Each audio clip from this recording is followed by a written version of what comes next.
الحمد للہ رب العالمین والصلاة والسلام علی اشرف الانبیاء والمرسلین نبینا محمد وعلی آلہ واصحابہ اجمعین وبعد۔ برادران اسلام، دینی اور ملی بھائیوں، نوجوان دوستوں، احباب اور بزرگوں، قابل احترام بزرگوں، عزیز بچوں،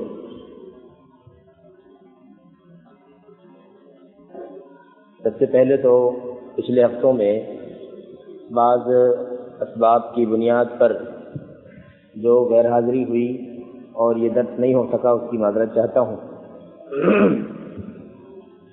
اس کے بعد انشاءاللہ تبارک و تعالی جو باتیں ہماری آخری اس رسالے میں ہوئی ہیں، جس کو القواعد الاربع کے نام سے ہم اور آپ جانتے ہیں،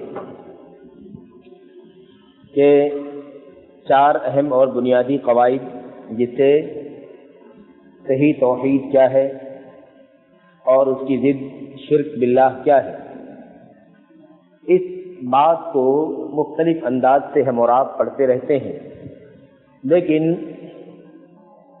4 قواعد کی روشنی میں اس کے کچھ اہم پہلو آپ حضرات کے سامنے آئیں گے، کیونکہ بلا شبہ توحید بھی ہم جانتے ہیں، شرک بھی جانتے ہیں، اور اس کی تقسیمات، اس کا انجام اور اس کی دلیلیں وغیرہ بھی ہم جانتے ہیں، لیکن کچھ چیزیں ایسی ہیں جس میں ہم اور آپ خلط ملط کا شکار ہوتے ہیں، اور بسا اوقات ہم کسی چیز کو یا کسی ماحول میں رہ کر کے اسے صحیح سمجھتے ہیں، لیکن حقیقت یہ ہے کہ شریعت اسلامیہ، قرآن کریم اور نبی کریم صلی اللہ علیہ وسلم کی سنت میں کچھ ایسے ضابطے اور کچھ ایسے اصول ہیں جس سے یہ بات واضح ہوتی ہے کہ توحید باری تعالی اور اللہ تبارک و تعالیٰ کی توحید میں خلل، جو شرک باللہ ہے، کفر ہے، نفاق وغیرہ ہے، یہ چیزیں حقیقت میں بہت زیادہ باریک ہیں، بہت ہی زیادہ نازک ہیں۔ اس لیے بسا اوقات جس چیز کو ہم توحید سمجھتے ہیں یا جس توحید کو ہم کافی سمجھتے ہیں، وہ اللہ تبارک و تعالیٰ کے ہاں کافی نہیں ہوتا، یا ایسے ہی جس توحید کی بنیاد پر ہم کسی بھائی کو یا اپنے آپ کو یا سماج کو، معاشرے کو یا کسی علاقے کو اسلام میں شامل سمجھتے ہیں اور اسے کفر سے یا بدعقیدگی سے دور سمجھتے ہیں، لیکن وہ اسلامی اصولوں کی روشنی میں اس پر نہیں بیٹھتا، بلکہ وہ توحید جس کی بنیاد پر ہم نے اسے اسلام میں شامل سمجھا ہے اور اس سے کفر کا نام دور ہٹایا ہے، وہ چیز اس کے اسلام میں داخل ہونے کے لیے کافی نہیں ہے۔ ایسا بہت کچھ ہو سکتا ہے۔ انشاءاللہ اس حوالے سے کچھ باتیں آپ حضرات کے سامنے اس رسالے میں جو 4 قواعد کے نام سے موسوم ہے، آپ کے سامنے آئیں گی۔ دیکھیں، آخری بات جو ہم لوگوں نے پڑھی ہے وہ یہ ہے کہ شیخ نے، مؤلف نے، کتاب کے مؤلف نے، رسالے کے مؤلف نے 4 اہم نقطوں پر مشتمل ایک تمہید بیان کی ہے، اور اس کے بعد پھر وہ 4 قاعدے بیان کیے ہیں۔ ہم نے کم و بیش ساری باتیں یہ پڑھ لی ہیں، 4 جو تمہیدی باتیں تھیں، پھر آخری بات جو تھی وہ اس کا خلاصہ آپ حضرات کے سامنے 1-2 منٹ میں عرض کر کے پھر ہم براہ راست 4 قواعد میں سے پہلے قاعدے کی طرف آتے ہیں۔ دیکھیں، شیخ کہتے ہیں کہ جب یہ بات معلوم ہو گئی کہ شرک جب کسی بندے کے عقیدے میں، اس کی عبادت میں شامل ہو جاتا ہے، تو پھر اس کے ایمان کو، اس کے عقیدے کو خراب کر کے چھوڑتا ہے۔ شرک یعنی ملاوٹ، اللہ تبارک و تعالیٰ کی وحدانیت، اللہ تبارک و تعالیٰ کی ذات، اللہ کی صفات، اللہ تبارک و تعالیٰ کے افعال، اللہ تبارک و تعالیٰ کی عبادت اور اس کی بندگی، اور یہ سب سے اہم نقطہ ہے۔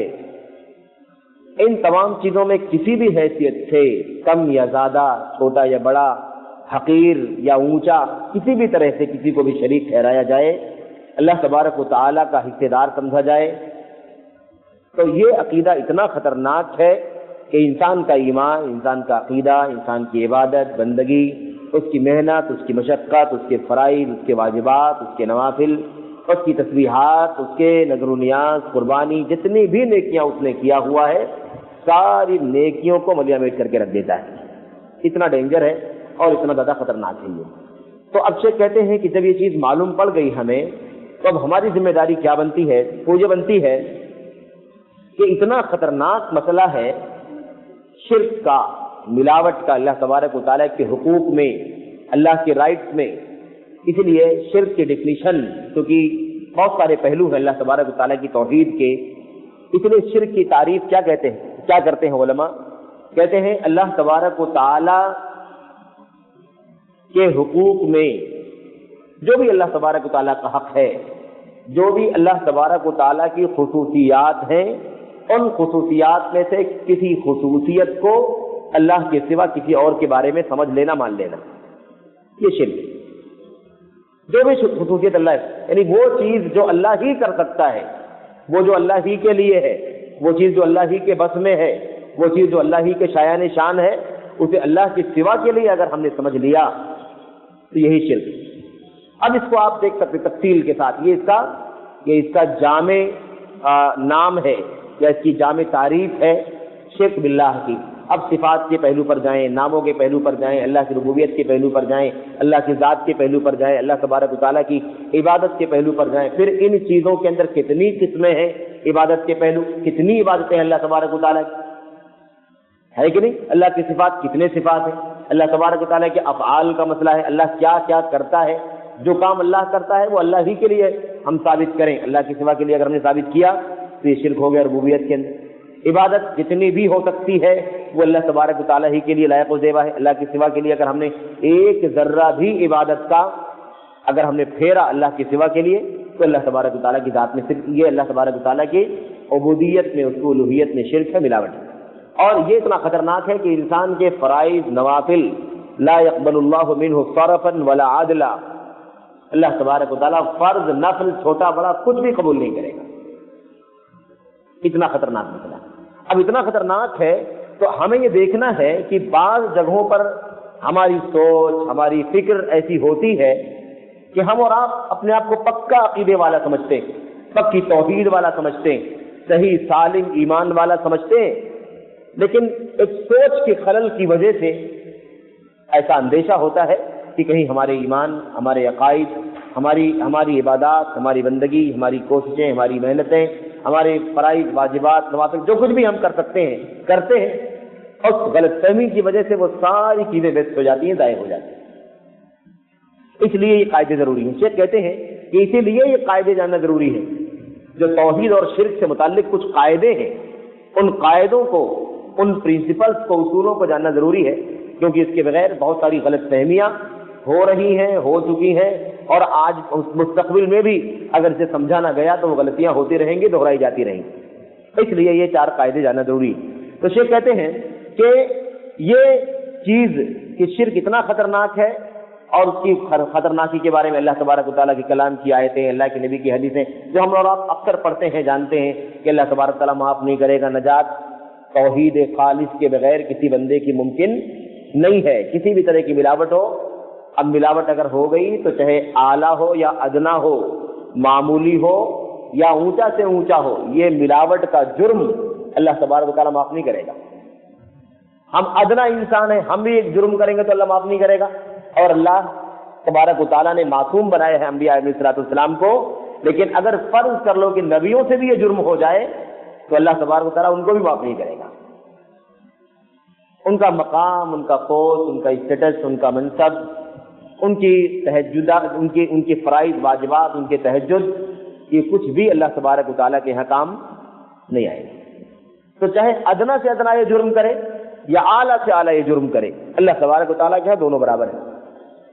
ایک عام انسان یہ جرم کرے اور جبریل امین یہ جرم کرے، ابراہیم خلیل اللہ جرم کرے، حضرت محمد رسول اللہ صلی اللہ علیہ وسلم جرم کرے، چاہے کوئی مقرب فرشتہ ہو یا کوئی معزز رسول اور پیغمبر کیوں نہ ہو، اللہ تبارک و تعالیٰ کے یہ جرم اتنا خطرناک ہے کہ اللہ تعالیٰ کسی کو معاف نہیں فرمائے گا. ایک بات یہ ہے کرنے والے کے اعتبار سے کہ چھوٹا ہو یا بڑا ہو کوئی فرق نہیں اللہ کے یہاں. دوسرا اہم نقطہ یہ ہے کہ اللہ تبارک و تعالیٰ کے یہاں اس ملاوٹ کے مسئلے میں چھوٹی ملاوٹ کی جائے یا بڑی ملاوٹ کی جائے اس میں بھی کوئی فرق نہیں.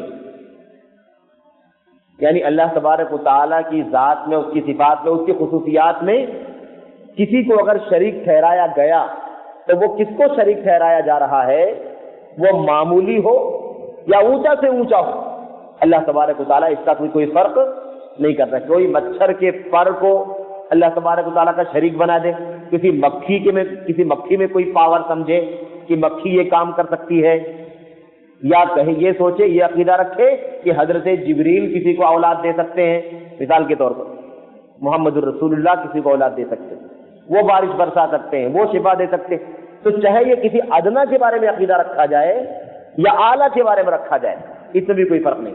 تو جو چیز شریک ٹھہرائی جا رہی ہے اس کے اعلیٰ ادنا کا بھی اللہ کے یہاں کوئی فرق نہیں ہے، اور وہ جرم کرنے والا اعلیٰ ہے کہ ادنا ہے، اس کا بھی کوئی فرق نہیں ہے۔ یہ چیز پرفیکٹ کیسے ہوگی؟ اللہ تبارک و تعالیٰ نے دو لفظ بار بار استعمال کیا ہے، دو لفظ اکثر قرآن کریم کی آیتوں میں اور خود نبی کریم صلی اللہ علیہ وسلم کی حدیثوں میں یہ لفظ استعمال ہوا ہے۔ وہ کیا ہے؟ وَاعْبُدُوا اللَّهَ وَلَا تُشْرِكُوا بِهِ شَيْئًا، وَاعْبُدُوا اللَّهَ وَلَا تُشْرِكُوا بِهِ شَيْئًا، اللہ تبارک و تعالیٰ ہی کی عبادت کرو، اس کے ساتھ کچھ بھی کوئی بھی چیز شریک نہ بناؤ۔ کچھ اللہ نے فرمایا، یہاں فرمایا کچھ، اور دوسری آیت میں اللہ نے کیا فرمایا؟ فَمَنْ كَانَ يَرْجُو لِقَاءَ رَبِّهِ فَلْيَعْمَلْ عَمَلًا صَالِحًا وَلَا يُشْرِكْ بِعِبَادَةِ رَبِّهِ أَحَدًا، اللہ تبارک و تعالیٰ کے ساتھ کسی کو بھی شریک نہ ٹھہرائے۔ تو کسی اور کچھ، یہ دو لفظ اللہ نے استعمال فرمائے بار بار۔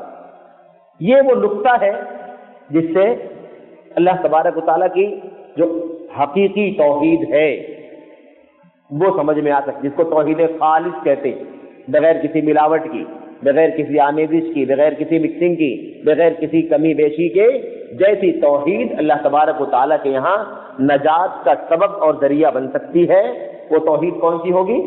جس توحید میں اللہ تبارک و تعالیٰ کی، جس توحید کے اعتراف میں کسی کچھ کا اور کسی کا کوئی دخل نہ ہو، یعنی کوئی جاندار ہو یا بے جان ہو، اللہ تبارک و تعالیٰ کا کوئی شریک کسی بھی حیثیت شریک ٹھہرایا جائے۔ تو کوئی کے اندر نبی ہو، ولی ہو، پیر ہو، بزرگ ہو، فرشتہ ہو، کوئی بھی ہو، یہ سب داخل ہو جاتے ہیں۔ اور کچھ کے اندر غیر جاندار چیزیں، چاہے مورتی ہو، چاہے پتھر ہو، چاہے قبر ہو، چاہے حجر ہو، چاہے شجر ہو، کوئی بھی چیز، تو کچھ بھی نہیں ہونا چاہیے ملاوٹ میں، اور کوئی بھی نہیں ہونا چاہیے ملاوٹ میں، تب جا کر کے اللہ تبارک تعالیٰ کی توحید کیسی ہوگی؟ خالص ہوگی، اس کے بغیر نجات ممکن۔ بہرحال یہ چھوٹی سی بات تھی جو یہاں کہہ دی گئی۔ اس کے بعد آئیے دیکھتے ہیں، شیخ کہتے ہیں کہ اب اتنی خطرناک توحید کے مسئلے کو اور شرک کے مسئلے کو حقیقت میں جاننا ضروری ہے، اس لیے آئیے اس نزاکت کو ہم اور آپ 4 قاعدوں کے ذریعے سمجھیں گے، کتنا نازک ہے یہ۔ پہلا قاعدہ دیکھیے، یہ ہماری عملی مثال بھی ہے اس دور کے اندر، خاص طور سے اس لیے یہ بات سمجھائی جا رہی ہے۔ شیخ کہتے ہیں القاعدۃ الاولی، پہلا قاعدہ کیا ہے؟ یعنی پہلا پرنسپل، پہلا اصول کیا ہے؟ کہتے ہیں یہ آپ کو جاننا چاہیے کہ جن کافروں سے اللہ کے نبی صلی اللہ علیہ وسلم نے جہاد کیا کہ نہیں کیا؟ بڑی بڑی 9 جنگیں ہوئی اللہ کے نبی کے دور کی، اور اس کے علاوہ بہت ساری جنگیں، سریے، چھوٹی چھوٹی ٹیمیں گئیں، لڑی بھڑی اور مقابلہ کیا، اور اسلام کی توحید کو عام کیا، شرک کا خاتمہ کیا، مشرکین سے مقابلہ کیا، اسلام کی 4 دیواری کی حفاظت کی۔ اس کی تعداد نہیں ہم کر سکتے آسانی کے ساتھ، لیکن 9 بڑی بڑی جنگیں نبی کریم محمد الرسول اللہ صلی اللہ علیہ وسلم کی زندگی میں آپ کے سامنے ہوئی۔ آخری جنگ ہوئی غزوہ تبوک جو سن 9 ہجری میں۔ اللہ فرماتے ہیں، کہتے ہیں کہ ایک سب سے پہلا قاعدہ یہ ہے کہ آپ کو یہ چیز معلوم ہونی چاہیے کہ جن کافروں سے اللہ تبارک و تعالیٰ کے نبی صلی اللہ علیہ وسلم نے جہاد کیا، لڑائی کی، وہ سارے کافر اس بات کا اقرار اور اعتراف کرتے تھے کہ اس دنیا کو بنانے والا اللہ تعالیٰ ہی ہے، اس کا پیدا کرنے والا اللہ ہے، بارش برسانے والا اللہ ہے، روزی دینے والا اللہ ہے، مارنے والا اللہ، جلانے والا اللہ، شفا دینے والا اللہ۔ اس طرح کے جتنے اقرار ہیں، ان تمام باتوں کا اعتراف وہ سارے کفار کرتے تھے جن کافروں سے اللہ کے نبی صلی اللہ علیہ وسلم نے جہاد کیا۔ کتنی موٹی بات ہے، اس کا مطلب نکل گیا کہ اس اعتراف سے، اس اقرار سے، اس عقیدے سے کوئی مسلمان نہیں ہوگا۔ اس عقیدے سے اگر مسلمان ہوتا، اگر مسلمان ہونے کے لیے اتنا عقیدہ کافی ہوتا تو اللہ کے نبی جہاد کیسے کرتے؟ ان کی گردنیں کیوں مارتے؟ ان سے قتال اور ان سے جنگ اللہ کے نبی صلی اللہ علیہ وسلم کیوں کرتے؟ اس لیے ایک اہم نقطہ سمجھنے کی بات ہے کہ اتنا کافی نہیں ہے ایمان کے لیے، ہماری توحید پکی اتنے سے نہیں ہو سکتی، بلکہ اللہ کے نبی صلی اللہ علیہ وسلم نے کیا کیا؟ اس قسم کے عقیدے والوں سے جہاد کیا، اس لیے کہ یہ عقیدہ، یہ اعتراف اور یہ اقرار ان لوگوں کو جو اس وقت تھے، ان لوگوں کو اسلام میں داخل نہیں کر سکتا تھا، یعنی اتنے سے وہ مسلمان نہیں ہو سکتے۔ دلیل کیا ہے؟ دلیل بہت ساری آیتیں ہیں، 2-4 آیتیں شیخ نے یہاں ذکر کی ہیں، وہ ہم ذکر کریں گے انشاءاللہ، پڑھیں گے آپ لوگ بھی۔ اللہ تبارک و تعالیٰ نے مطلب اس چیز کو کئی جگہوں پر مختلف سیاق میں، مختلف الگ الگ پیراوے میں بیان کیا ہے، اور اللہ نے وضاحت کی ہے کہ دیکھو یہ مشرکین مکہ ہیں، یہ لوگ ہیں جن کو اس بات کا اعتراف ہے کہ روزی رسانی، پانی برسانا، مارنا، جلانا، اس دنیا کو پیدا کرنا، اس دنیا کا نظام اور اس کی تدبیر کرنا، اس کا سسٹم چلانا، یہ سب کچھ کون کرتا ہے؟ اللہ تبارک و تعالیٰ کرتا ہے۔ لیکن اس کے باوجود بھی یہ مسلمان کاؤنٹ نہیں کیے جا سکتے، مسلمانوں میں ان کا شمار نہیں ہو سکتا، کیونکہ توحید کے مسئلے میں اتنا اعتراف کافی نہیں ہے، کیونکہ یہ وہ اعتراف ہے کہ دنیا میں شاید ہی کوئی ہوگا، چند ہی نادر لوگ ہوں گے جو یہ بھی نہیں اقرار کرتے ہیں، ہے کہ نہیں؟ ایک طبقہ دنیا میں ہے جو اپنے آپ کو کمیونسٹ کہتا ہے، جو ملحد کہلاتے ہیں عقیدے کی اصطلاح میں، دہریہ کہلاتے ہیں، سمجھ رہے ہیں؟ ان کا یا طبیعی کہلاتے ہیں، یا مطلب بہت سارے نام ہیں ان کے عقیدوں کے اعتبار سے، ان کی سوچ کے اعتبار سے الگ الگ نام ہیں، لیکن خلاصہ اس کا یہ ہے کہ ان کا عقیدہ یہ ہے کہ اس دنیا کا کوئی خالق، مالک، تدبیر کرنے والا نہیں ہے، یہ از خود پیدا ہو گئی ہے، از خود سے اس کا نظام چل رہا ہے، آٹومیٹکلی جو بھی ہونا ہے ہوتا ہے، جو بھی مرنا ہوتا ہے مرتا ہے، آٹومیٹکلی زندہ پیدا ہوتے ہیں، آٹومیٹکلی لوگ مرتے ہیں، فائدہ نقصان، بارش گرمی سردی، اور اپنے حساب سے روشنی ہوتی ہے، اپنے حساب سے اندھیرا، اس کا کوئی چلانے والا نہیں۔ تو یہ ایک ہیں کچھ نادر لوگ اس قسم کے عقیدے رکھنے والے، ورنہ دنیا میں ان کو چند کو چھوڑ کر کے ایسے لوگ آپ کو نہیں ملیں گے جو یہ عقیدہ نہ رکھتے ہو کہ مارنا، جلانا، روزی دینا، پیدا کرنا، بارش برسانا، آرام، تکلیف، موت، زندگی، یہ سب کرنے والا کون ہے؟ اللہ تبارک تعالیٰ۔ یہ اعتراف سب کو ہے، بہت نکاح چند لوگ ہیں، یہی ملحدین، جو ناستک لوگ، کمیونسٹ جس کو کہا جاتا ہے، شیوعی، ان کے سوا بقیہ اور کوئی دنیا میں آپ کو شاید ہی ملے گا جو یہ عقیدہ نہ رکھتا ہو، وہی ہے نہیں رکھتے بس۔ لیکن یہ عقیدہ اتنا کافی نہیں ہے۔ اللہ تبارک تعالیٰ فرماتا ہے قل من یرزقکم، دیکھیں آیت کریمہ سورہ یونس میں اللہ فرماتا ہے قل من یرزقکم من السماء والارض، اے اللہ کے نبی صلی اللہ علیہ وسلم آپ ان سے پوچھئے کہ آسمانوں میں زمینوں میں روزی کون دیتا ہے؟ روزی دینے والا کون ہے؟ امن یملک السمع والابصار، ان آنکھوں کا، ان سننے والی مشینوں کا، یعنی آنکھ کا، کان کا مالک کون ہے؟ سننے کی طاقت کون دے رہا ہے وہ، اور دیکھنے کی طاقت کون دے رہا؟ ہماری آنکھوں کے اور ہماری سماعتوں کی، بصارتوں کی ملکیت اس کے ہاتھ میں۔ ایسے کون ہے جو زندے سے مردے سے زندے کو نکالتا ہے اور زندے سے مردے کو نکالتا ہے؟ مطلب کون مارتا ہے، کون جلاتا ہے؟ وَمَن يُدَبِّرُ الْأَمْرَ، اور آپ ان سے یہ بھی پوچھئے کہ معاملات، دنیا کے نظام، دنیا کے معاملات کو کون ہینڈل کرتا ہے، کون چلاتا ہے؟ یہ رات کون لاتا ہے، دن کون لاتا ہے، سردی کون لاتا ہے، گرمی کون لاتا ہے؟ یہ دنیا کے اندر نہ جانے کیسے کیسے مسائل صبح شام پیش آتے ہیں، یہ نظام کون چلاتا ہے؟ اتنی بڑی دنیا کا نظام آخر کیسے چلتا ہے، کون چلاتا ہے؟ اللہ تبارک تعالیٰ فرماتا ہے یہ سارے سوالات آپ ان سے کر کے دیکھیے، ان سوالوں کا جواب یہ کیا دیں گے آپ کو؟ فَسَيَقُولُونَ اللَّهُ، یہ آپ کو جواب دیں گے کہ یہ سارے کام اللہ تبارک و تعالیٰ کرتا ہے۔ یعنی اس کا اعتراف کس سے بات ہو رہی ہے؟ مشرکین مکہ سے، مکے کے مشرکین سے بات ہو رہی، کافروں سے۔ آپ ان سے پوچھئے، اللہ فرماتا ہے ان سے آپ پوچھیں گے یہ سارے کام کون کرتا ہے، یہ آپ کو یہ جواب دیں گے کہ اللہ تبارک و تعالیٰ کرتا ہے۔ اللہ فرماتا ہے پھر آپ ان سے پوچھئے افلا تتقون، تو کیا تم کو ڈر نہیں لگتا؟ روزی اللہ دیتا ہے، بارش اللہ دیتا ہے، آرام، ساری چیزوں کا نظام اللہ چلاتا ہے، پھر یہ پیشانی اس کو چھوڑ کے کسی اور کے سامنے کیوں جھکاتے ہو؟ سجدہ اس کے علاوہ کے سامنے کیوں کرتے ہو؟ سارے کام اللہ کرتا ہے اور سجدہ تم کسی اور کے سامنے. یہ اصل مسئلہ ہے. پتا چلا کہ یہ جو اعتراف ہے، اقرار، یہ جو عقیدہ ہے، یہ عقیدہ اصطلاح عقیدہ میں ربوبیت کا عقیدہ کہلاتا ہے. یعنی اللہ تبارک و تعالیٰ کو دیکھ ریکھ کرنے والا ماننا، نظام چلانے والا ماننا، تربیت کرنے والا ماننا، تھامنے والا، قیومیت، جتنے کام اللہ تبارک و تعالیٰ، جو کچھ بھی دنیا میں ہوتا ہے وہ اللہ تبارک و تعالیٰ ہی کرتا ہے. یہ عقیدہ ربوبیت کا عقیدہ ہے. اتنے عقیدے سے کوئی آدمی مسلمان نہیں ہو جائے گا. اگر مسلمان ہوتے اتنے عقیدے سے تو اللہ کے نبی ان بیچاروں سے جہاد نہیں کرتے، ان سے قتال نہیں کرتے. ان کو معاف کرنا چاہیے نا، ان کو مسلمان سمجھنا چاہیے. لیکن اتنا عقیدہ مسلمان ہونے کے لیے کافی نہیں.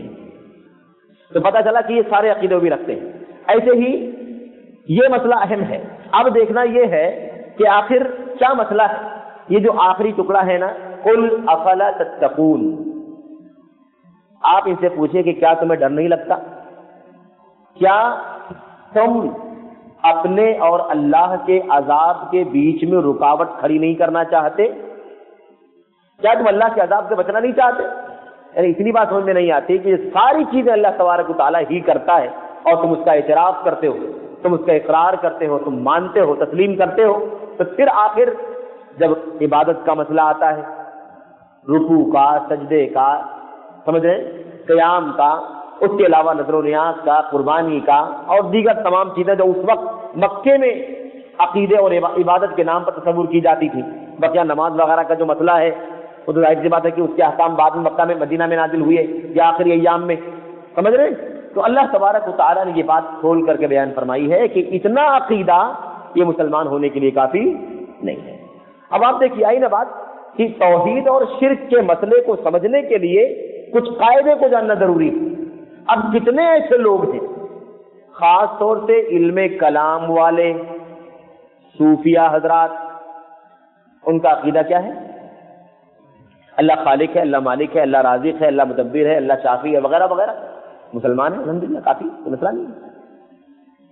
سمجھ رہے ہیں؟ یہ عقیدہ آپ کو علم کلام کی شیخ صالح فوزان کہتے ہیں، لکھتے ہیں یہاں اس میں، کہتے ہیں کہ آپ علم کلام کی کوئی بھی کتاب اٹھائیے، یعنی یہ متکلمین جن کو کہا جاتا ہے، یعنی منطقی عقلانی لوگ، عقل پرست لوگ جو ہیں، سمجھ رہے ہیں، ان کی کتابوں کو اٹھا کر کے آپ دیکھیں تو آپ کو یہی نتیجہ، یہی عقیدہ، یہی نظریہ ملے گا ہر جگہ کہ ان کے یہاں ایمان کے لیے، مسلمان ہونے کے لیے اتنا اعتراف کرنا، اتنا عقیدہ رکھنا کافی ہے جس کا تعلق ربوبیت سے ہے.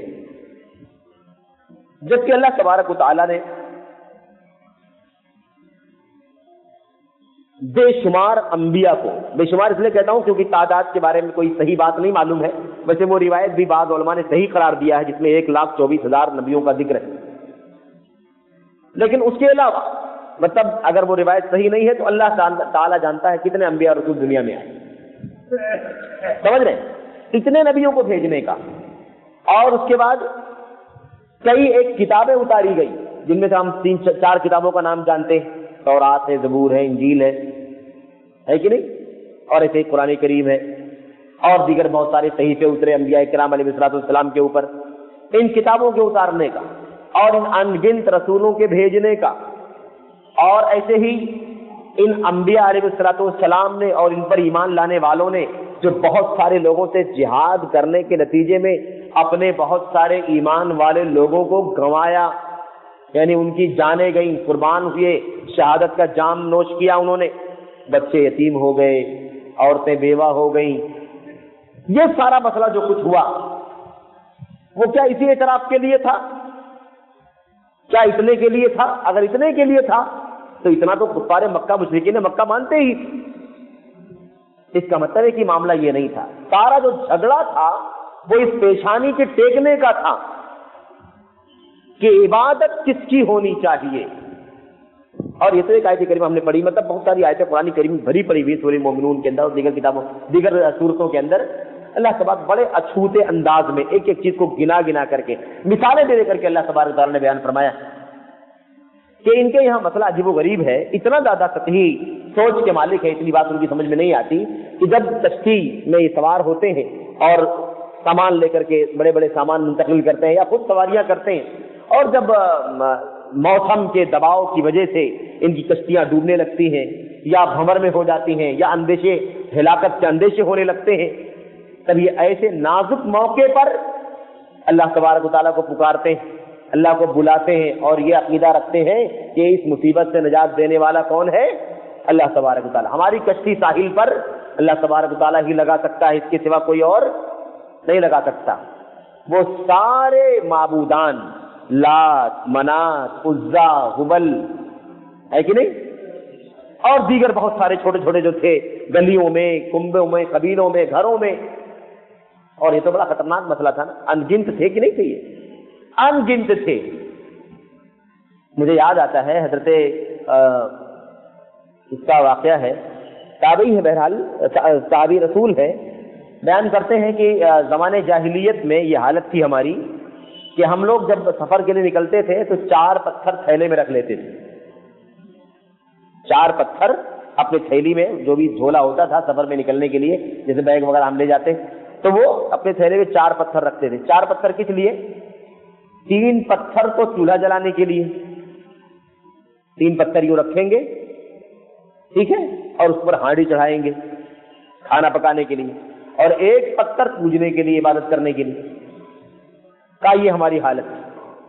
اور کبھی کبھی تو یہ ہوتا تھا کہ ہم راستہ چلتے تھے، چلتے چلتے کوئی خوبصورت پتھر دکھائی دیتا تو ہم اس کو اٹھا کر کے تھیلے میں رکھ لیتے، کہتے بھی موقع ملے گا تو پوجیں گے، ٹھیک ہے۔ اور پھر راستہ چلتے چلتے اگر اس سے خوبصورت پتھر دکھائی دیتا تو اس کو نکال کے پہلے والے کو پھینک دیتے اور دوسرے والے کو رکھ لیتے، اس سے اچھا تو یہ کا یہ صورتحال تھی ہماری، سمجھ رہے؟ اور یہ بھی کہتے ہیں کہ بسا اوقات کسی ایسی جگہ ہوتے جہاں ریت ہی ریت ہے، پتھر نہیں مل رہا ہے، لیکن پوجنا، عبادت کرنا ہے ہمیں، تو کہتے تھے کہ ہم ریت کو یوں اکٹھا کر دیتے اور ریت کو اکٹھا کرنے کے بعد اپنی بکری لاتے اور بکری کو اس کے اوپر کھڑا کرتے اور اس کے دودھ کو، اس کے تھن کو، اس کے دودھ کو دوہتے اسی پتھر، اسی مٹی پر اور ریت کے ڈھیر پر، اور اس کے بعد جب دودھ اوپر گر جاتا اور تب تر ہو جاتا تھوڑا سا ایریا، تو بکری کو بغل میں کرتے اور اس کا طواف کرنا شروع کر دیتے۔ اتنی بری حالت، سمجھ رہے؟ اور واقعہ تو آپ کو معلوم نہیں ہوگا، عباس بن مرداد یا ابو ذر غفاری وغیرہ کے حوالے سے بیان کیا جاتا ہے کہ کیا نام ہے وہ، عباس بن مرداد یا ابو ذر غفاری، اور ایک نام اور بھی آتا ہے، بہرحال 3 لوگوں میں اختلاف ہے کہ واقعہ کس کا ہے، واقعہ عباس بن مرداد کا ہے یا غاوی بن ظالم کا ہے یا پھر ابو ذر غفاری کا ہے، تینوں میں سے کسی کا واقعہ بہرحال ہے۔ علماء نے لکھا ہے کہ تینوں طرح کی روایتیں ملتی ہیں، کوئی اس کا نام لیتا ہے، کوئی ان کا، کوئی ان کا نام لیتا ہے، بہرحال واقعہ موجود ہے کتابوں کے اندر کہ وہ بتخانہ تھا، بتخانہ، اور وہ اس کے نگراں تھے، سادن کہا جاتا ہے، سگنا، ان کی بتوں کی دیکھ ریکھ کرنے والے، جھاڑو لگانا اور پھول چیرنی، بتاچے وغیرہ کچھ گر جائے، پھول پتیاں گر جائیں تو اس کو جھاڑو لگا کر کے طریقے سے کہیں رکھنا، اس کی دیکھ ریکھ کرنے والا جو ہوتا ہے، نگراں، مجاور جیسے آج کل ہوتے ہیں، سمجھ رہے؟ تو کہا کہ مجاور تھے وہ، اور پوچھتے تھے ٹائم ٹیبل کے حساب سے، کہا ایک بار وہ اپنے گھر سے اوپر سے اترے اور نیچے بتخانہ تھا، اترتے ہی کیا دیکھا کہ جو بڑا بت ہے اس کے سامنے 2 لومڑیاں ہیں اور دونوں لومڑیاں ٹانگ اٹھا کر کے اس پر پیشاب کر رہی ہیں، اس بت پر پیشاب کر رہی ہیں۔ بہت حیران ہو گئے، وہ پریشان ہوئے۔ بعض علماء نے لکھا ہے کہ وہ 2 لومڑیاں تھیں، بعض نے لکھا ہے کہ نہیں، وہ ایک تھا اور مذکر تھا، وہ مطلب میل تھا، اس کو اب لومڑا کہتے ہیں، میں سمجھتا ہوں عربی میں اس کو ثعلب یا ثعلبان کہتے ہیں۔ بہرحال وہ ایک تھا یا 2 تھا، وہ پیشاب کر رہا اس کے اوپر، اس کو دیکھ کر کے حیران ہو گئے اور برجستہ انہوں نے کیا کہا، ارب یبول الثعلبان براسہ لقد ضل من بالت علیہ الثعالب، 2-3 اشعار کہا اس میں، پہلا شعر ہے یہ جو میرے ذہن میں، کہا کہ ایسا بھی کوئی رب ہو سکتا ہے کیا جس پر لومڑیاں پیشاب کر رہی ہیں؟ اگر یہ واقعی رب ہے ہمارا جو لومڑی پیشاب کر رہی اس کے اوپر اور دفاع نہیں کر پا رہا ہے، تو پھر اس سے زیادہ ذلیل اور گیا گزرا کوئی رب ہو بھی نہیں سکتا ہے جس پر لومڑیاں پیشاب کر رہی ہیں۔ اور اس کے بعد کہا کہ اس سے زیادہ گیا گزرا کام کچھ نہیں ہو سکتا، کیا ایسے کو پوچھتے ہیں جانور آ کر کے پیشاب کرتا ہے اس کے اوپر اور ہمارا رب ہے یہ؟ تھا وہ ضمیر نے جھجوڑا اور فوراً اللہ کے نبی صلی اللہ علیہ وسلم کی خدمت میں حاضر ہو گیا. اللہ کے نبی ایسا ایسا ہوا. تو اللہ کے نبی نے پھر قرآن کریم کی آیتیں پڑھی, کہا کہ ہم تو بار بار سمجھا ہی رہے تم کو اللہ تبارک و تعالیٰ کا کلام پڑھ پڑھ کر کے, لیکن تمہاری سمجھ میں نہیں آتا تو کیا کر سکتے ہیں. اور فوراً کا اللہ کے نبی ہاتھ پھیلائی, ہاتھ پر ہاتھ رکھا اور بیعت کی, اشہد ان لا الہ الا اللہ و اشہد ان محمد رسول اللہ. آج کی تاریخ سے کام بند, یہ نہیں چاہیے. خیر بہرحال یہ الگ موضوع ہے شرک کا. تو میں عرض کر رہا تھا کہ انگنت ہیں, بے شمار ہیں. تو وہ جو اس سے پہلے بات چل رہی تھی کہ توحید خالص کے لیے اللہ کی توحید کو شیئن اور احدن سے محفوظ ہونا چاہیے. کوئی بھی نہیں شریک ہوگا اور کچھ بھی شریک نہیں ہوگا, تب جا کر کے اللہ کی توحید کیا ہوگی, ویسی ہوگی جیسی اللہ کو چاہیے. اس لیے اگر اس زمانے میں اگر انگنت تھے تو حقیقت یہ ہے کہ آج بھی انگنت ہے, آج بھی شمار سے باہر ہے, کیونکہ شیئن اور احدن دونوں کا مسئلہ ہے. دونوں سے پاک ہوگا تب اللہ تبارک و تعالیٰ کی توحید کیا ہوگی, خالص ہوگی. کتنے مزار ہیں, کتنی قبریں ہیں, کتنے شدے ہیں, کتنے علم ہیں, کتنے تھان ہیں, استان ہیں, کتنے ایسے اننون ہیں, پتہ بھی نہیں ہے کہ یہاں کوئی ہے بھی کہ نہیں, لیکن پوجا ہو رہی ہے. سمجھ رہے ہیں؟ سوال کہنے کا مطلب یہ ہے کہ یہ معاملہ جیسے زمانے جاہلیت میں تھا, مشرکین مکہ کے دور, اللہ کے نبی کے دور میں مشرکین مکہ کی حرکتیں تھیں, آج بھی بہرحال یہ حرکت کہیں نہ کہیں کسی نہ کسی طرح کہیں نہ کہیں موجود ہے. تو یہ جو عقیدہ ہے کہ سارے کام اللہ تبارک و تعالیٰ ہی کرتا ہے, بیماری شفا یہ وہ ساری چیزیں اللہ تبارک و تعالیٰ ہی دیتا ہے, لیکن جب عبادت کرنے کا ٹائم آتا ہے, سجدہ کرنے کا ٹائم آتا ہے, تو کس کے سامنے جاتے تھے وہ, اپنے معبودوں کے سامنے. کشتی بھنور میں پھنسی, دیکھا کہ اب تب میں ڈوب جائے گی, پریشان ہوئے, اٹھائے اللہ تو ہی اس سے بچانے والا ہے, تو ہی سمندروں کا رب ہے, تو ہی اس کا رب ہے, تو ہی کشتی بچانے والا ہے. اللہ تجھ سے دعا کرتے ہیں کہ تو ہمیں اس مصیبت سے نجات دے, ساحل سے ہماری کشتی کو لگا دے. اور جو کشتی ساحل سے لگی اور وہاں سے اچھل کے نکلے تو سیدھے تک پہنچ گئے. وہی لات, وہی منات, وہی عزا, یہ صورتحال. آپ نے دیکھا ہوگا یہاں ہمارے ملک ہندوستان کے اندر بھی آج بھی کتنے لوگ ہیں بڑے روپے پیسے خرچ کر کے وی آئی پی والا حج کرتے ہیں. وی آئی پی والا حج کا مطلب یہ ہے کہ مطلب کوئی جھنجٹ نہیں, رہائش کا معاملہ دور نہیں, نزدیک کھانے پینے کی سہولت, یعنی پورا وقت اللہ کی عبادت بندگی میں لگے, فرائض واجبات اور طواف اور سعی اور ساری چیزیں, اور جیسے ہی وہاں سے واپس آتے ہیں سیدھے کہاں جاتے ہیں, سیدھے کسی درگاہ پر جاتے ہیں. تو اس طرح سے وہی ہوا نا کہ اب اتنی بڑی توفیق اللہ نے دی کہ اللہ نے آپ کو حج کی توفیق عطا فرمائی, اللہ نے اسباب فراہم فرمائے, اللہ نے مال دیا, صحت دی, عافیت دی اور موقع بنایا, تم پہنچ گئے صحت و عافیت سے حج عمرہ کر کے چلے آئے. اور اب اس کا شکریہ یہی ہے کہ کہاں جائیں, کسی بابا کے مزار پر جا کر کے وہاں بھی کچھ چڑھا کر کے آنا ضروری, تو وہاں سے لایا اور یہاں پھینک دیا, ہے کہ نہیں. تو کہنے کا مطلب یہ ہے کہ شرک باللہ کا مطلب اتنا خطرناک ہے. یہ عقیدہ کہ وہاں اللہ تبارک و تعالیٰ کے سامنے مشکلات میں, پریشانیوں میں, ابھی بات آئے گی, خیر یہ چوتھے قاعدے میں انشاءاللہ آئے گی, تفصیل سے بات ہوگی کہ مشرکین مکہ اور آج کل کے مشرکین کا جو کیا کہتے ہیں اس کو موازنہ ہے, وہی بڑا عجیب و غریب ہے. قرآن میں بار بار اللہ نے فرمایا کہ جب مشکل میں ہوتے ہیں تو اللہ کو بلاتے ہیں, اور آسانی میں ہوتے ہیں تو بتوں کے سامنے جاتے ہیں.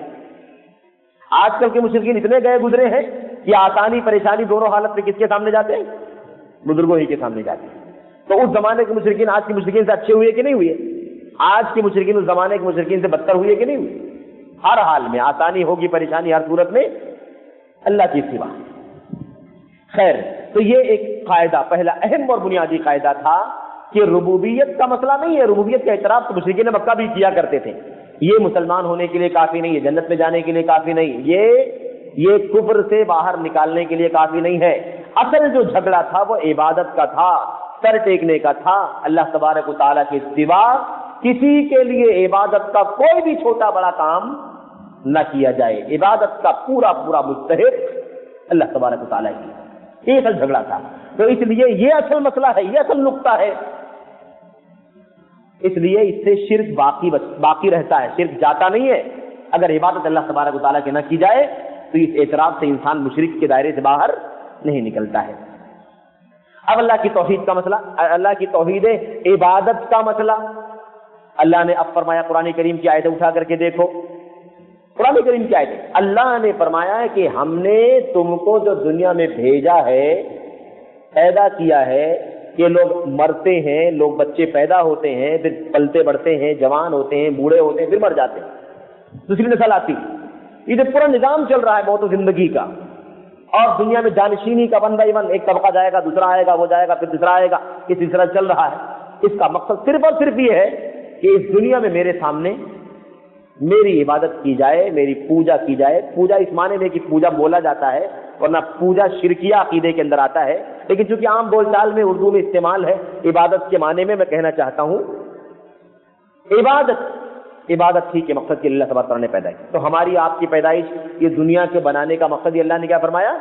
تاکہ اس دنیا میں میں رہوں، یعنی میرے ہی، صرف اور صرف میری ہی عبادت ہو، بندگی ہو، سجدہ ہو، نظر و نیاز ہو، قربانی ہو، ساری چیزیں میرا ہی نام لیا جائے۔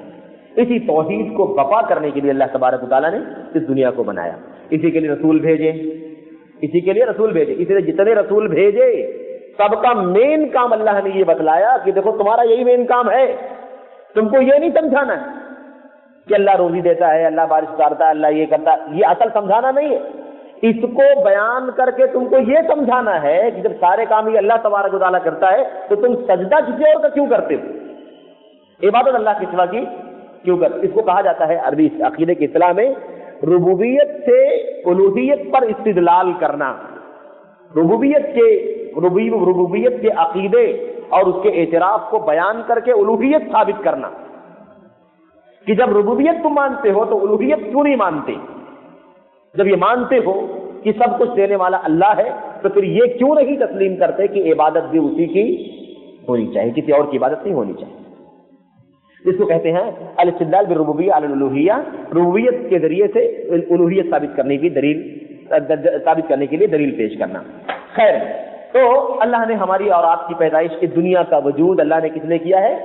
اللہ ہی کی عبادت کی جائے۔ اب اللہ نے عام بھی فرمایا، خاص بھی فرمایا۔ عام بھی فرمایا جتنے رسول ہم نے بھیجے سارے رسولوں کو ہم نے اسی بات کا حکم دیا تھا کہ صرف اور صرف بندے میری ہی عبادت کریں، یہی دعوت دو۔ وَلَقَدْ بَعَثْنَا فِي كُلِّ أُمَّةٍ رَسُولًا أَنِ اعْبُدُوا اللَّهَ وَاجْتَنِبُوا الطَّاغُوتَ، ہم نے ہر قوم میں، ہر امت میں رسول بھیجا ہے اور ہر رسول کو اسی بات کا حکم دیا ہے کہ وہ اپنی قوم کو یہ حکم دے ان اعبدوا اللہ، کہ لوگوں صرف اللہ کی عبادت کرو اور اللہ کے سوا کو چھوڑ دو، طاغوت کو چھوڑ دو۔ کل ما عبد من دون اللہ، ہم جانتے اس سے پہلے پڑھ چکے ہیں، کل ما عبد من دون اللہ، اللہ کے سوا جس کی عبادت کی جا رہی ہو وہ طاغوت ہے، اس لیے اللہ کے سوا کو، طاغوت کو چھوڑ دو، یعنی اللہ کے سوا کو چھوڑ دو۔ وما ارسلنا من قبلک من رسول الا نوحی الیہ انہ لا الہ الا انا فاعبدون، ہم نے جتنے بھی رسول بھیجے، ہم نے جو بھی رسول بھیجا آپ سے پہلے، کیونکہ آپ اللہ کے نبی آخری نبی ہیں تو ظاہر سارے انبیاء آپ سے پہلے ہی آئے، اس لیے اللہ نے فرمایا کہ آپ سے پہلے ہم نے جتنے بھی رسول بھیجے ہم نے ان کو اسی بات کی وحی کی، ہم نے ان کو اسی بات کا حکم دیا، کیا؟ انہ لا الہ الا انا فاعبدون، کہ دیکھو میرے سوا کوئی عبادت کے قابل نہیں ہے، حقیقت میں کوئی عبادت کے لائق میرے سوا نہیں ہے، اس لیے صرف میری ہی عبادت کرو۔ اچھا، یہ موضوع جب اپنے بھائیوں کے بیچ میں آتا ہے نا تو وہ کہتے ہیں کہ کیا بار بار توحید کی بات کرتے ہو، کیا بار بار توحید کی بات کرتے ہو؟ ہر دم توحید ٹھیک ہے، توحید پرست تو ہم آئی ہے، کچھ اور سمجھانا چاہیے، توحید کی بات، شرک کی بات، کون شرک کر رہا ہے، کون توحید کے خلاف کام کر رہا ہے؟ لیکن بڑا خطرناک مسئلہ میرے بھائیوں، اللہ کے نبی صلی اللہ علیہ وسلم خود آپ دیکھیں کہ پناہ مانگا کرتے تھے۔ اللہ نے کیا فرمایا؟ اگر آپ بھی شرک کریں گے تو آپ کی بھی ساری کوشش کیا ہو جائے گی، ساری محنت ویسٹ ہو جائے گی۔ بالفرض ہی تو کہا گیا نا، بالفرض، سپوز مان لو ایسا ہوگا نہیں، لیکن اگر سوچ لو ایسا ہوا، آپ نے ایسا کیا، تو بھی آپ کا بھی معاملہ خسارے میں پڑ جائے گا، آپ کی بھی ساری نیکی ہم ضائع کر دیں گے۔ اللہ کے نبی گھبراتے تھے، اے اللہ میں تجھ سے پناہ مانگتا ہوں کہ میں جان بوجھ کے کوئی شرک کا کام کر بیٹھوں، ٹھیک ہے، اور اگر کبھی انجانے میں کوئی چیز ہو گئی ہو، پتہ بھی نہ چل پایا ہو، تو اللہ سے معافی چاہتا ہوں کہ مجھے معاف فرما دے۔ تو جو انجانے میں ہو گیا اس کی بخشش چاہتا ہوں، اور جان بوجھ کر کے شرک کرنے سے تیری پناہ مانگتا ہوں. یہ اللہ کے نبی صلی اللہ علیہ وسلم. تو اللہ کے نبی صلی اللہ علیہ وسلم پناہ مانگے کیونکہ آپ کو ڈر لگے, آپ گھبرائیں اور ہم نہ گھبرائیں. گھبرانا چاہیے کہ نہیں گھبرانا چاہیے؟ اور مامون ہونا سب سے خطرناک مسئلہ ہے. شیطان کے مکر و فریب سے, اس کی چال سے, اس کی عیاریوں سے اپنے آپ کو بالکل مامون بے خوف کر لینا یہ سب سے بڑی بے ایمانی کی بات ہے. کیونکہ اللہ تبارک و تعالیٰ نے آزمائش کے لیے دنیا میں بھیجا اور یہ شیطان آخری دم تک موجود رہے گا آزمائش کے لیے. تو کب کیا ہو جائے کچھ کہا نہیں جا سکتا. ہم معمول سمجھتے ہیں. تاریخ بتلاتی ہے کہ بڑے بڑے علماء, بڑے بڑے صلحاء, بڑے بڑے فقہاء, بڑے بڑے محدثین, ان کو ظالم شیطان نے ورغلایا اور بڑے بڑے جرائم میں مبتلا کر دیا. مثال اگر آپ دیکھنا چاہتے ہو تو سب سے مشہور مثال تو وہ کتاب ہے ابن الجوزی رحمۃ اللہ علیہ کی تلبیس ابلیس. تلبیس ابلیس یا ابلیسا, تلبیس ابلیس تو اردو میں عام مشہور نام تلبیس ابلیس کے نام سے. ابلیس کی ریشہ دوانی, اس کی مکاری, اور کیسے ورغلاتا ہے, کیسے معاملات کو کنفیوژن میں ڈال دیتا ہے, کیسے معاملات کو گڑبڑ کر دیتا ہے, کچھ کا کچھ دکھاتا ہے. ابن الجوزی رحمۃ اللہ علیہ نے اس کتاب کے اندر, بڑی عظیم کتاب بہرحال, عبرت کے لیے پڑھنے کے قابل ہے. اور میں سمجھتا ہوں الحمدللہ آج تو اردو کے, عربی کے علاوہ اردو انگریزی ہر زبان اس کا ٹرانسلیشن بھی موجود ہے. پڑھو, بہرحال جاننا چاہیے, سب کو پڑھنا چاہیے. اس میں انہوں نے کیٹیگری بنائی کس کس طبقے کے لوگوں کو شیطان نے گمراہ کیا ہے. اس میں پیچھے تو نبیوں کے بھی پڑھا, کوشش کیا کہ نبیوں کو گمراہ کر دے, نبیوں کو شرک میں کفر میں ڈال دے, نبیوں سے غلطیاں کروا دے, کوشش کیا. لیکن اللہ تبارک و تعالیٰ نے انہیں عصمت کا مقام عطا فرمایا ہے, اس لیے ان سے وہ نبیوں کے معاملے میں وہ کامیاب نہیں ہو پاتا. لیکن اولیاء, نیک لوگ, صالحین, بزرگان دین, اچھے محدثین, فقہا پر اس نے اپنے داؤ پیچ لگائے اور کامیاب بھی ہو گیا. اس کے واقعات موجود ہیں. تاجروں کے ساتھ, کاروباریوں کے ساتھ, سیاسیوں کے ساتھ, امیروں کے ساتھ, خلفاء کے ساتھ, اسلامی حکومتوں کے اور ریاستوں کے گورنروں کے ساتھ اس نے چال چلی اور گمراہ کر دیا. اس لیے معمول نہیں ہونا چاہیے. آدمی کو اللہ تبارک و تعالیٰ سے ہمیشہ دعا بھی کرتے رہے, بچنا بھی چاہیے, علم بھی حاصل کرنا چاہیے, اپنے آپ کو ایسے بھی سیکیور کرنا چاہیے, اور اسی کے ساتھ ساتھ اللہ تبارک و تعالیٰ سے پناہ مانگنی چاہیے کہ انجانے میں جان بوجھ کر کے اس انداز کا کوئی کام نہ ہو, اور انجانے میں اگر اللہ ہو گیا ہو تو اسے اللہ تعالیٰ معاف فرما دے. الشرک اخفى في هذه الامه من دبيب النملة السوداء على صفات سوداء في ظلمة الليل, او كما قال صلی اللہ علیہ وسلم. شرک اس امت میں باریک کالی چینٹی رات کے اندھیرے میں کالی چٹان پر اگر چلے تو نہ اس کی چال سنائی دے گی, نہ وہ دکھائی دے گی, کچھ پتہ نہیں چلے گا کتنی باریک ہے وہ. لیکن میری امت کے اندر شرک اس سے بھی زیادہ باریک ہے. اس لیے معمول نہیں ہونا چاہیے, اللہ سے دعا کرنا چاہیے. اور جب خاص طور سے جب معاملہ ایسا ہو گیا ہو کہ ہمارے ہاں یہ بدعقیدگی بھی ایک بدعقیدگی ہی ہے, یہ عجب ہے, اونچا پن ہے, اونچی دعویداری ہے. کیا ہم توحید پرست ہیں, جنت ہماری ہے, عقیدہ ہمارا صحیح, توحید ہماری پکی ہے, تو پھر اور زیادہ چانس ہوتا ہے, شیطان کو ملتا ہے کہ وہ ہمیں مزید ورغلانے کی کوشش کرے. کیونکہ اسی زعم میں, اسی دعوے داری میں اور اسی عجب اور پھولے نہ کمانے میں شیطان کو اپنا موقع مل جاتا ہے. اس لیے اللہ سے توفیق مانگو, اللہ سے دعا کرو کہ اللہ نے ہم کو توحید کی توفیق عطا فرمائی, اللہ اسے خالص کر دے اور خالص رہنے کی توفیق عطا فرمائے, اور استقامت کے ساتھ اسی توحید خالص پر رہتے ہوئے اس دنیا سے جانے کی توفیق عطا فرمائے. ورنہ معاملہ بڑا خطرناک ہو سکتا ہے. اس لیے میرے بھائیوں بڑا خطرناک مسئلہ ہے. تو باتیں چل رہی تھی کہ توحید کیا نام ہے, یہ جو عقیدہ چل رہا ہے, سارا مسئلہ کس کا ہے؟ سارا مسئلہ توحید عبادت کا ہے, توحید الوہیت کا ہے, بندگی عبادت کا کوئی چھوٹا سے چھوٹا کام, بڑا سے بڑا کام, عبادت سے کوئی بھی رسومات ہو چھوٹے یا بڑے, اگر وہ کتاب و سنت کے اندر ہیں تو وہ صرف اور صرف اللہ تبارک و تعالیٰ ہی کے لیے جائز اور روا ہے.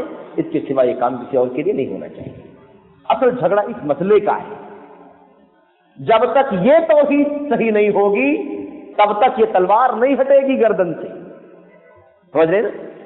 کیونکہ اس سے پہلے تو آدمی کو اس کے بغیر تو ایک شخص دائرہ اسلام میں داخل ہی نہیں ہوگا.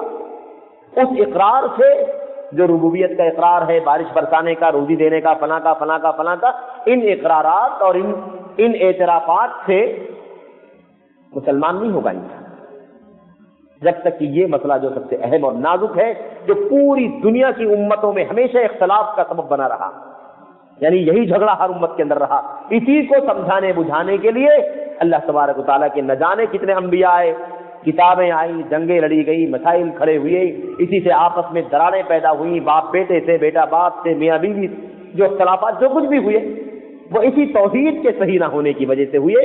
اور جب اس معاملے میں لوگوں کو دعوت دی گئی، ایک نے تسلیم کیا، دوسرے نہیں کیا، بائیکاٹ ہو گیا، راستہ الگ الگ ہو گیا لوگ. اور اسی لیے جب تک یہ مسئلہ امت کے اندر متفق علیہ نہیں ہو جائے گا عملی طور پر، تب تک اس امت کے ٹکڑے اور دھڑبندیاں بھی اکٹھا نہیں ہو سکتی. کوشش کی جائے گی، محنت کی جائے گی، لیکن ساری محنت ساری کوشش ویسٹ ہوگی، ضائع ہوگی. کبھی امت ایک نہیں ہو سکتی جب تک کہ یہ مسئلہ ایک نہ ہو جائے. جب پوری امت ایک اللہ کی عبادت پر واقعی آ جائے گی، جیسے ایک اللہ کی عبادت اللہ کو منظور ہے، تب جا کر کے اس امت میں اتفاق ہو جائے گا. اور تھا کہ نہیں تھا؟ میں اللہ کے نبی زمانے کی بات نہیں کرتا، اس زمانے کے واقعے آپ جانتے ہیں. حضرت نوح علیہ السلام کی قوم میں یہ جراثیم بدعقیدگی کے، شرک باللہ کے، عقیدے کے، توحید عبادت میں شرک کے جراثیم کے آنے سے پہلے دنیا میں اتحاد تھا کہ نہیں تھا؟ اللہ نے بیان فرمایا قرآن کریم، بار بار کہا، بار اللہ نے کہا کہ ایک تھی امت کیا تھی؟ ایک تھی، اختلاف نہیں. جب یہ بزرگی، تقوی، طہارت اور ان کا مقام اور ان کا مرتبہ اور ان کی شان، ان کی تعریف، جب اس کو بہت زیادہ بڑھا دیا گیا، شیطان نے وہیں سے اپنا راستہ نکال لیا. تو اس سے پہلے امت متحد تھی، وہیں سے اختلاف پیدا ہوا ہے. اختلاف کا مطلب یہی، ایک اللہ کے بارے میں ایک سے زیادہ نظریہ، سب سے بڑا اختلاف تو یہی. تو بہرحال یہ ایک پہلا قاعدہ تھا جس میں شیخ نے یہ بتایا کہ عقیدہ توحید کی سلامتی دراصل توحید عبادت کی سلامتی پر ڈیپینڈ کرتی ہے. توحید عبادت میں اگر خلل موجود ہے تو اللہ رب العالمین کی ربوبیت کا عقیدہ، خالق، مالک، متصرف، رازق، شافی وغیرہ وغیرہ، یہ سب ماننا، یہ مسلمان ہونے کے لیے کافی نہیں ہے. اللہ تبارک و تعالیٰ کے ناموں کا اعتراف کر لیا جائے کہ اللہ رزاق ہے، اللہ غفار، اللہ قہار، سب کچھ مانا جائے، لیکن یہ سر اللہ کے سوا کسی اور کے سامنے ٹیکا جائے. اور باتیں شروع میں ہو چکی کہ چاہے وہ ٹیکنے والا چھوٹا یا بڑا ہو، یا جس چیز کو اللہ کے سوا بنایا گیا ہے وہ کوئی چھوٹی چیز ہو یا بڑی چیز. پھر اللہ نے فرمایا جاندار ہو یا بے جان ہو. یہ ساری تفصیلات کی روشنی میں جب تک اللہ تبارک و تعالیٰ کی عبادت کا مسئلہ خالص نہیں ہوگا، تب تک اللہ تبارک و تعالیٰ کا کوئی بندہ دائرہ اسلام میں حقیقت میں داخل تسلیم نہیں کیا جائے گا، کیونکہ اگر اتنا کافی ہوتا جنگ نہیں کی جاتی. اگلا قاعدہ، دوسرا قاعدہ جو ہے وہ انشاءاللہ اگلے انشاءاللہ درس میں پڑھیں گے، مجھے بھی نکلنا ہے.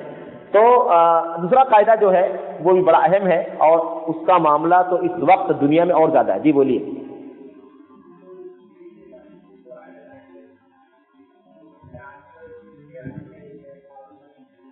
ہاں،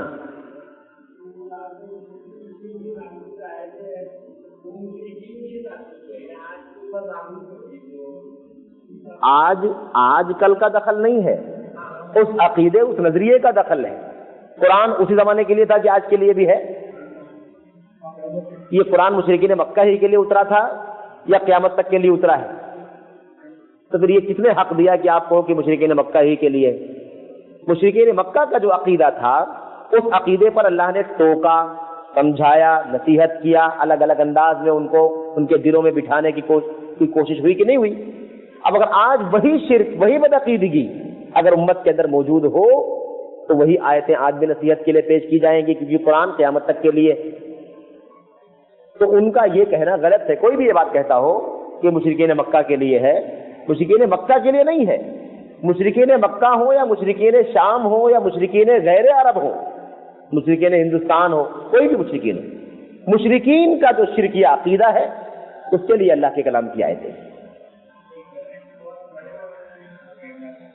ہاں چونکہ وہ میڈیا پہ وہ لوگ زیادہ اپنی باتیں پھیلاتے ہیں، اور لیکن آپ یہ بھی جان لیجئے کہ اللہ کا شکر ہے کہ یہ مطلب امت اب اتنی اندھی بھی نہیں ہے، الحمدللہ یہ علم کا دور ہے، یہ اللہ تبارک و تعالیٰ کا انعام ہے کہ اللہ نے یہ اسباب اتنے زیادہ عام کر دیے ہیں کہ یہ گندگیاں آسانی سے قبول نہیں کریں گے۔ ٹھیک ہے، کوئی ایک ان کا اپنا سرکل ہوگا جن میں سناتے ہوں گے، سنتے ہوں گے، پھیلاتے ہوں گے، تو اللہ کا شکر ہے کہ یہ اپنی چہار دیواری بچانے میں کچھ کامیاب ہو سکتے ہیں، لیکن کسی کو اس جال میں پھانس سکے انشاءاللہ اس میں کامیاب نہیں ہو سکتے۔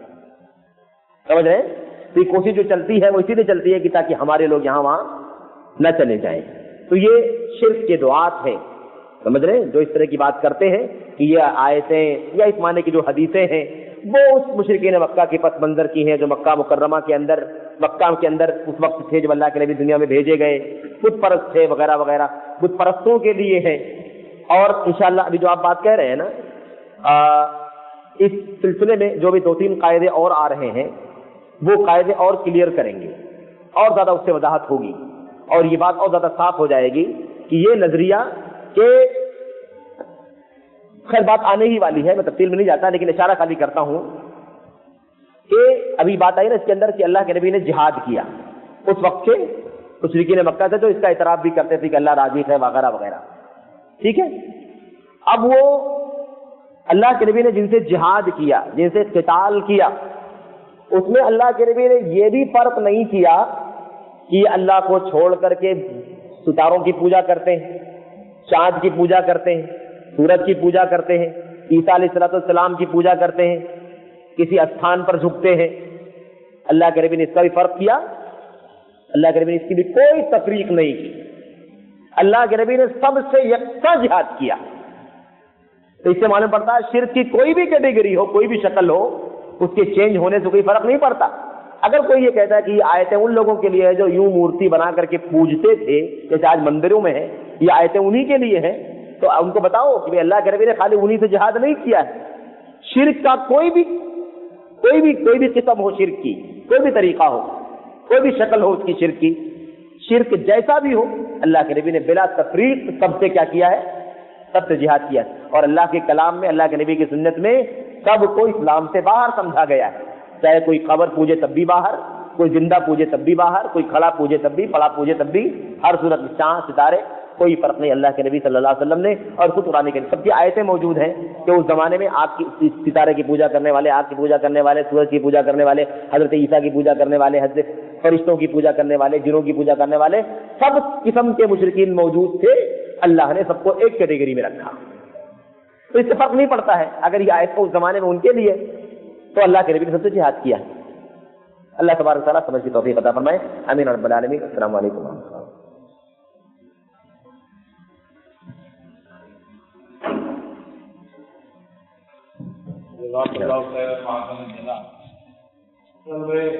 اللہ توفیق دے ہم کو